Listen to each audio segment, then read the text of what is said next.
everyone, it's Robin, R's on the Crafts, and welcome to my studio. Earlier this month, during a couple of live streams, we did some slow stitching and worked on these two projects. We added some beads to this one, and then we had some big chunky slow stitching on this one. And I said once they were done, we would go ahead and turn them into a needlebook. So here's the green and blue one. I did add the polka dot ribbon down the spine of it. I did 2 pages on the inside of the needlebook. When you first make them, they tend to stick up a little bit like that, but over time they will lay flat. You could also put a book on top of it and it'll speed it up. I do have a basic start to finish tutorial for a needlebook. I'll add the link to the end of this video. And of course you can watch the live streams where we created these outside covers. Now both of these covers ended up being 7 3/4 by 5 3/4.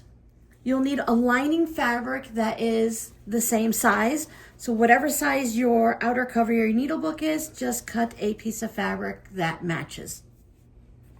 I find that 2 pages work really well in these needlebooks. That actually gives you 4 of the half pages on the inside. These are so quick and easy to make. It's nice to have one just for your regular needles, and then you can make another one for specialty needles. These have the little slit on the side of the eyes so that you don't have to thread the needle. It just kind of hooks onto it. So I like to have different books for different kinds of needles. So if you cross stitch, you can put them in one, or you can make several of them and put them in different project bags if you're doing cross stitch or some type of other needlework project. I'm using felt. This one is just a regular felt, and this one is a little bit of a stiffer felt. If you don't have felt on hand, you can use a piece of batting, or you could use a piece of fleece or flannel on the inside. When I cut my pages, I like to have a little bit of space all the way around. So I cut these 1 inch smaller than my outer piece. So they are cut at 6.75 by 4.75. To start with, we're just going to take our outer piece and our lining piece, and we're going to put them right sides together. All of mine are batiks here, so both sides look the same. You could use pins or clips to hold them in place. I stitched mine with a 1/4 inch seam allowance, a 2.2 stitch length. Back stitch at the beginning, stitch all the way around, and back stitch at the end. Anytime I'm going to be turning something right side out that has pointy corners, I do trim the corners to reduce some of that bulk.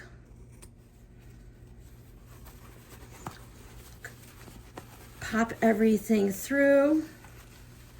Turn it right side out. If you have a lot of beads or buttons on it, just go a little bit slow. You don't want to pop any threads or get anything snagged.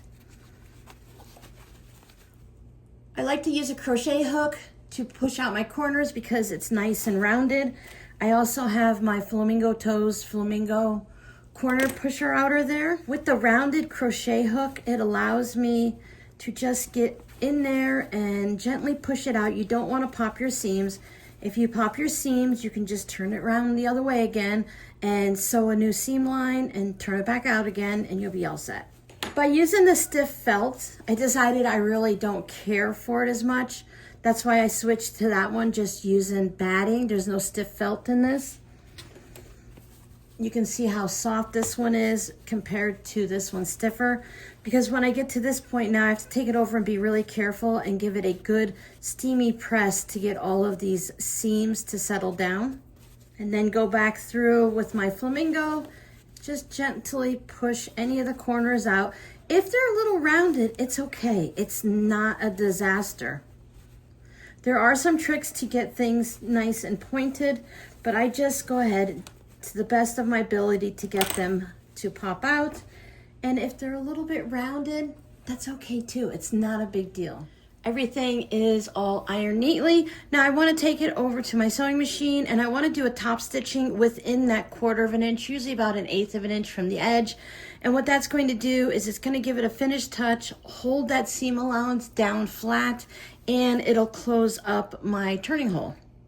For me, I think I'll just use a 2.4 stitch length, not too short, not too long.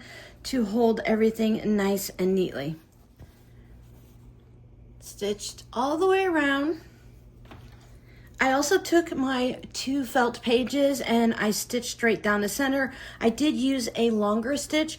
I find that having the pages held together like this, you can just put pins in if you want, makes it easier when I go to sew it in so that the pages aren't flip-flopping and sliding around. Fold your book in half, finger press it so you can find that halfway point. So we want to add our pages right into that halfway area.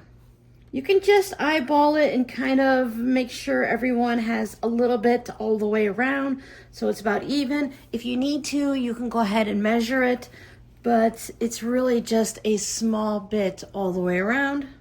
We'll be taking this back to the sewing machine and stitching right down the center again. So I'll put some clips off to the side just to hold everybody together.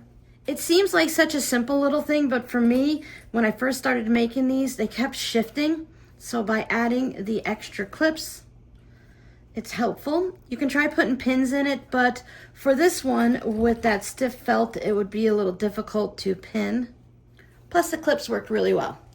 Take it back to the sewing machine and I'll go with a longer stitch length, 2.4, 2.6, whichever one you think is gonna work on your sewing machine, because we're gonna be going through the whole thickness here. I wanna start here. I wanna back stitch on the actual cover of the needle book and then stitch down that center of the felt. And it's nice to have the line that's already there to follow, and I'll stitch off and back stitch at the end. That way it's going to add that extra security of holding the felt covers down right here. If you want, you can just stitch on the felt. It's your project. Whichever way works for you is going to be the perfect way to do it.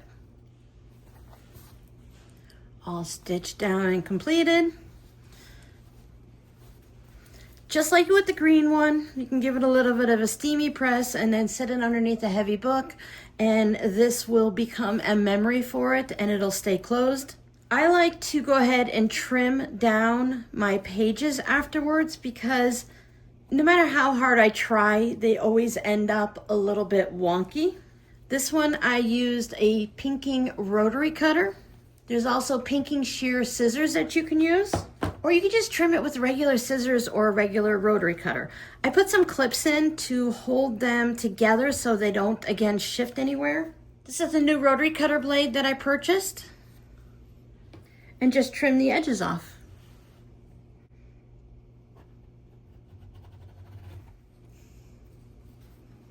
There's everybody trimmed down and ready for their needles. With the felt, you can also take a Sharpie and write on it. Let's say for your sewing machine, you use a jeans needle and it's still sharp. You've only made one project with it. Maybe you just hem some jeans. You can write a jeans needle and then just put that needle there. Maybe you have certain needles for doing quilting, so you have quilting needles. Maybe you have embroidery. Maybe you have something special, gold tip for whatever reason. They can all go in there and you can label them and you'll know which is in each one.